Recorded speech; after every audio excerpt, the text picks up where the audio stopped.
an alternate reality of the city of Los Angeles, where humans coexist with orcs, elves, and fairies.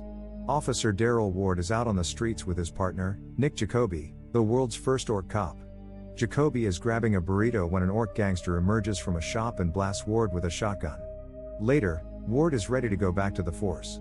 He struggles to keep the house that he shares with his wife Sherry. His wife talks about the fairy which Ward said he killed, but it is still alive. Sherry is worried about his job and Ward tells her that after 5 years he'll retire. They see a video from Joe Rogan interviewing an orc as they discuss Jakoby being on the force. The other orcs hate Jakoby as they consider him a traitor. Ward dislikes having him as a partner because he blames Jakoby for his getting shot. Outside, Mike tells Ward about the fairy and says he is going to call LAPD. Ward gets angry and after a couple of attempts, he whacks the fairy to death. Their 10-year-old daughter Sophia hates that her dad is a cop because she worries he'll get killed. Ward tells her that orcs are not dumb and nobody is going to kill her father. Jakoby arrives at his house and Ward doesn't like this and asks him to leave. Sophia interrupts while they are talking and Ward takes her to her grandmother's home. Ward and Jakoby ride together, with Ward openly blaming Jakoby for the shooting incident. After driving through the wealthy Elftown neighborhood, they arrive at work, where a few rotten cops, Pollard, Hicks, and Brown, mock Jakoby when he's not around. When Ward is assigned to be on patrol with Jakoby for the day, he protests to Sergeant Ching, but she doesn't care for his complaints. Ward and Jakoby head downtown to handle a disturbance, meeting with Sheriff Rodriguez. A crazy man named Serling is waving a sword around and yelling nonsense. With the officers drawing their weapons, Serling surrenders and is taken into custody. On the ride back to the precinct, Serling pukes in the back of the car before starting to speak Orcish to Jakoby, saying he has a message from an organization called the Shield of Light, telling him to remember the old ways, and how a prophecy has chosen him, and that Ward is blessed. Ward is later approached by Captain Perez, along with 2 men, Yamahara and Arkashian, who order Ward to record Jakoby admitting that he let Ward's shooter get away. Ward refuses to let them do it, but they tell him that if you can't do it, think of your family. Ward gets angry when he hears the name of the family, but Perez tells him it's just a job and Ward agrees. Serling is interrogated by an elf FBI agent, Candemir, and his partner Montague. The agents ask Serling what he knows about 2 elf sisters, Layla and Tika.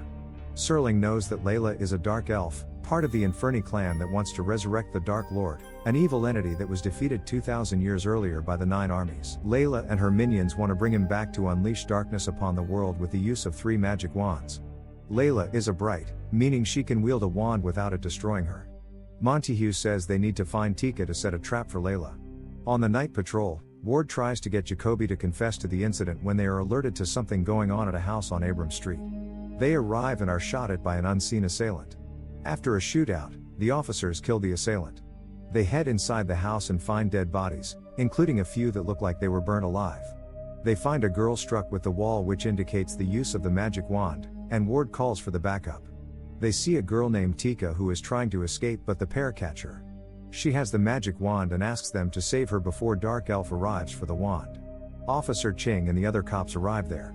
They want the wand for themselves, and they order Ward to go along with it and kill Jakoby, or he dies as well. Ward calls her wife and asks her to leave the town quickly. Ward goes outside to do the job, but first, he presses Jakoby at gunpoint on what really happened when he got shot. Jakoby admits he did let the shooter get away, but it was because he lost him in a crowd. Inside, Ching and the other cops decide to kill them both, and the elf.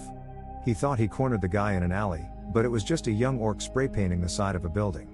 Knowing that the human officers would kill the kid on the spot, Jakoby let him get away on a fire escape.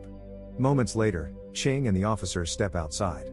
Ward spins around quickly and shoots them all dead, but Pollard is the only one hanging on for his life. Jakoby attempts to arrest Ward and he explains to Jakoby that they were killing us both over the wand. They are approached by a gang led by wheelchair-bound Poison, who knows about the wand and wants it for himself so that he can walk again.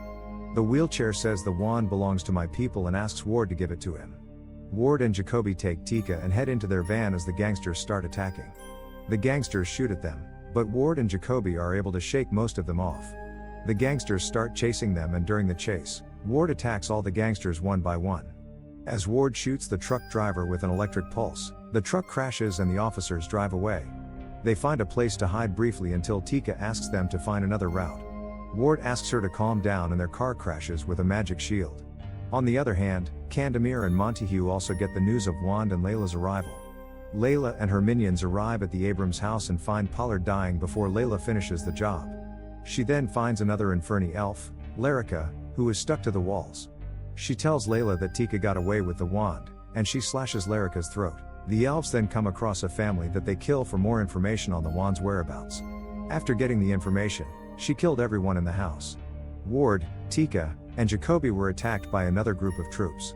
One of them finds the wand and tries to grab it, but it causes him to explode and kill those around him.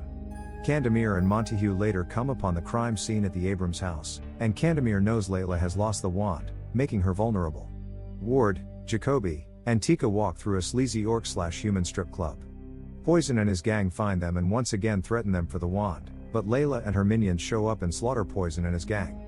Another shootout happens, forcing the trio to run again. They run into a nearby convenience store where they find a place to hide. While tending to their wounds in a bathroom, Ward and Jakoby discuss their relationship. Although Ward doesn't think of them as friends, he does tell Jakoby that he shouldn't want to be like him, despite Jakoby previously stating he wishes he were because he sees Ward as fearless.